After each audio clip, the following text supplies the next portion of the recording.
Si je reviens, parce que c'est le cœur de la commission, si je reviens plus précisément sur les négociations commerciales, je suis convaincu que certains aspects de la loi Egalim doivent être renforcés et simplifiés. Je m'explique, je pense que le prix en marche avant doit vraiment devenir une réalité pleinement opérationnelle. La matière première agricole doit être obligatoirement contractualisée dès l'amont et intégrée de façon transparente dans les CGV, les conditions générales de vente. Alors vous allez me dire, l'esprit de la loi, c'était ça, mais dans la vraie vie, et dans beaucoup de cas, et je précise, parce qu'on ne va pas généraliser, pour certains très grands industriels, les choses ne sont pas claires, je le dis, et on pourra vous le prouver par écrit. La matière première agricole reste souvent une boîte noire avec la fameuse option 3, ça a été certainement évoqué par d'autres confrères. En tout cas, j'ai envie de vous dire que, pour résumer, on est dans un monde actuellement de transparence opaque dans le cadre d'Egalim, et je pense qu'il faut vraiment corriger ça. Alors, comment sanctuariser le revenu agricole? Évidemment, si on ne sait pas ce qui revient à l'agriculteur, parce que dans le même temps, et vous avez compris la complexité de la relation industrie-commerce, c'est qu'on a des hausses de tarifs qui ne sont pas forcément fondées, notamment sur l'aspect industriel, lorsque au même moment, il y a des coûts qui baissent.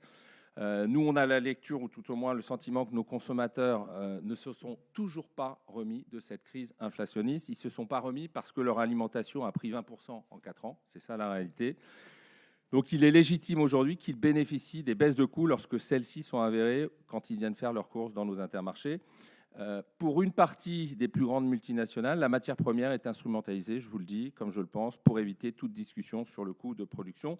Alors oui, nos convictions, c'est quand l'énergie baisse, oui, quand les coûts de transport baissent, quand les coûts d'emballage baissent, même quand les salaires augmentent moins précédemment, c'est légitime de notre part de demander des baisses. Les produits alimentaires n'ont pas vocation à augmenter indéfiniment. En tout cas, chez les mousquetaires, on essaye de le faire avec responsabilité. Et on arrive peut-être à le faire peut-être mieux ou plus responsablement que certains parce qu'on a 55 usines qui sont, elles, basées en France. Et donc, on a la lecture, évidemment, des coûts industriels.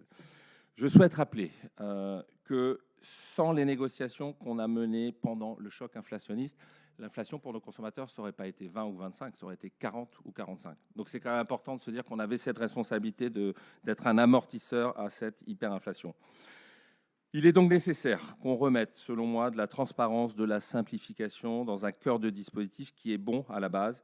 Donc simplifier les règles, éviter l'empilement des contraintes et se concentrer dans un discernement où il est nécessaire de le faire sur l'amont agricole, les TPE, les PME et les produits issus directement de l'agriculture française. On va faire une petite parenthèse, je pense que ça fera l'objet certainement de questions, sur un débat qui souvent se focalise sur les alliances, ces fameuses alliances européennes. Retenez que 2%, je crois, de l'ensemble de nos fournisseurs, 3% sont en alliance, c'est 23% de nos volumes.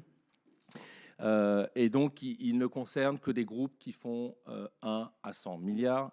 Et je le redis avant d'avoir la question, il n'y a aucune PME, il n'y a aucune ETU, il n'y a pas de produits agricoles bruts qui sont traités, évidemment, sur ces centrales d'achat.